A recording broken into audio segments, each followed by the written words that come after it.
principal of Pam Golding Properties, and my business spans from Durban North through to La Lucia, Umdloti and Sibaya now, which is a great new burgeoning precinct.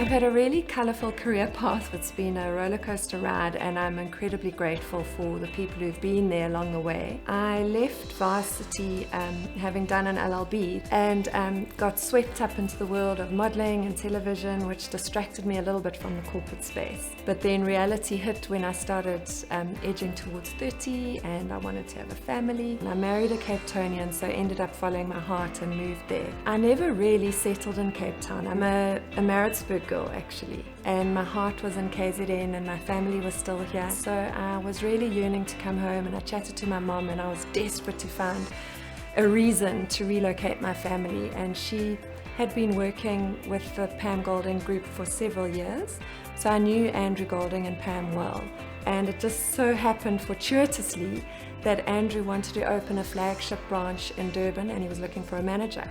So I leapt at the opportunity, packed up my whole little family, happiest decision I ever made. But then it was 2008. So Andrew and I had some heartfelt conversations about what we were going to do, and Andrew offered me the opportunity of buying the Durban North franchise. So in the middle of this volatile economy, I took the risk and I leapt into entrepreneurship, and I had this vision that we needed to be a super franchise in KZN, but I didn't have the funds to do it myself, so I engineered a JV and a merger, and I got myself partners and managed to create this amazing super franchise. So we started with 10 agents, 2 staff members. We've now got a staff complement of almost 65. I would never have done it on my own. I've got my business partners to thank, I've got the Golding family to thank, I've got my own family to thank, and I'm finally sort of feeling like we're seeing the fruits of all that labour.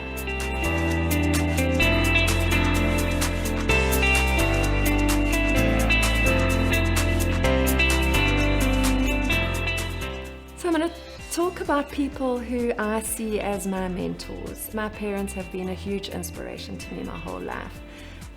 They've always been moral and ethical, and that's the way that I like to run my business.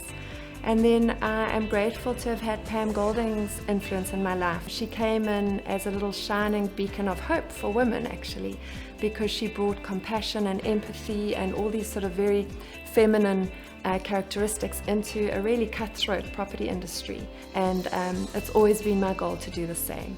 And then I was very privileged to meet Nelson Mandela in 1996. I was invited to his home for tea, and I was also just blown away by his humility.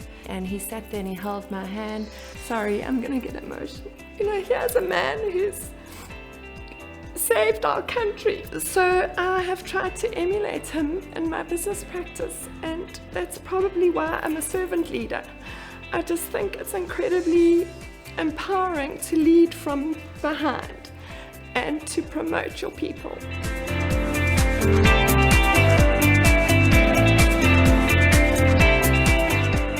Being a woman in business, it's all about authenticity and integrity. So I think that women naturally have a different approach to business than men do. I think we need to own our womanhood, and I think we need to bring our compassion and our heart and our soul into our businesses. We're actually in the service industry, and our duty and responsibility is to help our clients find their dream homes. I've always said to my agents, we're in a really cutthroat industry. It's highly competitive, and I want to be the leader that's all about people, nurturing and fostering relationships with your clients, and to do it for the love of helping people, because that's what makes it so rewarding.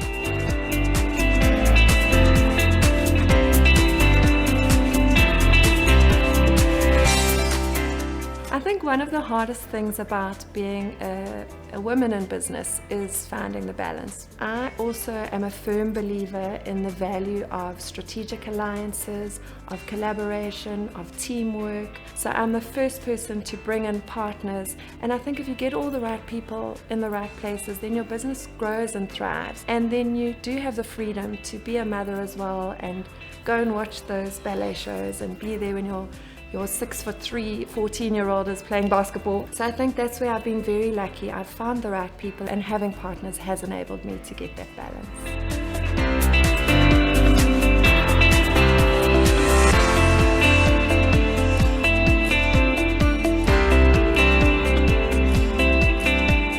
I happy with what I've achieved? I think this is probably my lifelong dilemma. In a nutshell, no. I don't think I'll ever be satisfied. I'm always going to be restless and wanting more. I lie in bed at night and I strategize about what I can do better, what opportunities I can unlock. I've always been very achievement orientated and I never rest on my laurels, and I think sometimes my husband wishes that I would.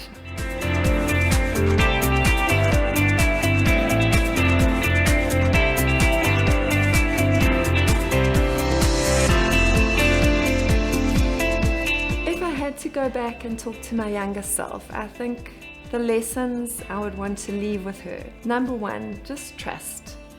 Don't worry so much about the future. Everything is cyclical. And be authentic, have integrity, because if you have an ethical business, then I think you are poised for growth and success.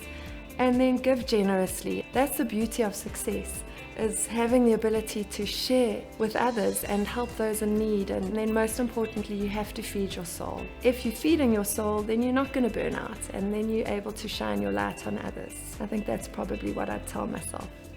Take a chill pill, Carol. One of the things that's helped me a lot in my business practice is remembering some of Pam Golding's very powerful words. Nothing worth having is ever built alone. And I think that's critical. So thank you, Pam, for those wise words.